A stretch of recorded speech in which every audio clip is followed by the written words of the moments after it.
ኦሪት ዘጸአት ምዕራፍ 20 እግዚአብሔር ድማ እዚ ቃላት እዚ ኩሉ ከምዚ ኢሉ ተዛረበ። ካብ ምድሪ ግብጺ ካብ ቤት ባርነት ዘውጻእኩኻ ኣነ እግዚአብሔር ኣምላኽካየ። ካልኦት ኣማልኽቲ ኣብ ቅድመይ ኣይሃልዉኻ። ኣብ ላዕሊ ኣብ ሰማይ ካብ ዘለዉ ኣብ ታሕቲ ድማ ኣብ ምድሪ ካብ ዘለዉ ኣብ ማይ ከዓ ኣብ ትሕቲ ምድሪ ካብ ዘለዉ ምስልን ስእሊ ዘበለን ንኣኻ ኣይትግበር። ኣይትስገደሎም ኣይተገልግሎምን ድማ ኣነ እግዚአብሔር ኣምላኽካ ቀና ኣምላኽየ እሞ ንዝጸልኡኒ ሓጢኣት ኣቦታት ኣብ ደቂ ክሳዕ ሳልሳይ ክሳዕ ራብዓይን ወለዶ ዝቐጽዕ ንዝፈትወንን ትእዛዛተይ ንዝሕልውን ግና ክሳዕ ዓሽሓት ምሕረት ዝገብር እየ። እግዚአብሔር ስሙ ብኸንቱ ንዘለዓለ ከይቀጽዐ ኣይሓድጎን እዩ እሞ ስም እግዚአብሔር ኣምላኽካ ብኸንቱ ኣይተልዕል።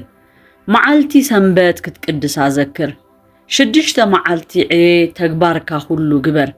እታ ሳብዐይቲ ግና ናይ እግዚአብሔር ኣምላኽካ ሰንበት እያ። በኣኣ ንስኻን ወድኻን ጓልካን ግዙእካን ግዝእትኻን ማልካን ኣብ ውሽጢ ደጌታትካ ዝነብር ስደተኛን ገለ እኳ ዕዮ ኣይትዕየ። እግዚአብሔር ብ6 መዓልቲ ሰማይን ምድርን ባሕርን ኣባታቶም ዘሎ ሁሉን ገይሩ እዩ እሞ ብሳብዐይቲ መዓልቲ ከዓ ዓረፈ። ስለዚ እግዚአብሔር ንመዓልቲ ሰንበት ባረኻን ቀደሳን።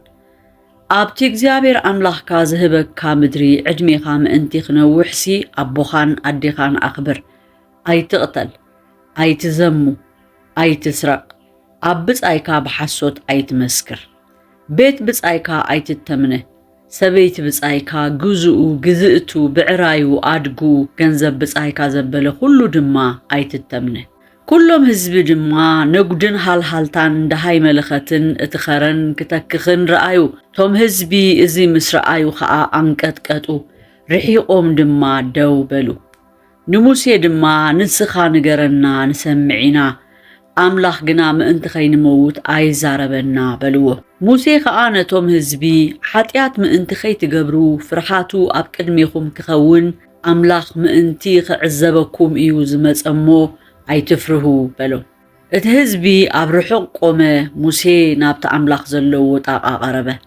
እግዚአብሔር ድማ ንሙሴ በሎ፣ ንደቂ እስራኤል ከምዚ በሎም፣ ኣነ ካብ ሰማይ ከም እተዛረብኩኹም ባዕላትኩም ርኢኹም። ምሳይ ኣማልኽቲ ኣይትግበሩ። ኣማልኽቲ ብሩርን ኣማልኽቲ ወርቅን ንኣኻትኩም ኣይትግበሩ። መሰዊኢ መሬት ስራሓለይ፣ ኣብ ልዕሊኡ ድማ ዝሓርር መስዋዕትታትካን መስዋዕቲ ምስጋናኻን ኣባጊዕካን ኣብዑርካን ሰውእ። ስመይ ኣብ ዘዘከርኩሉ ኩላ ቦታ ናባኻ መጺኤ ክባረኸካየ። መሰዊኢ እምኒ እንተገበርካለይ ብመንደልካ እንተተንኪኻዮ ተርክሶ ኢኻ እሞ ብውቕር እምኒ ኣይትንደቆ። ናብ መሰዊእየይ ኣብ ልዕሊኡ ሕፍረትካ ኸይቅላዕሲ ብመሳልል ኣይትደይብ።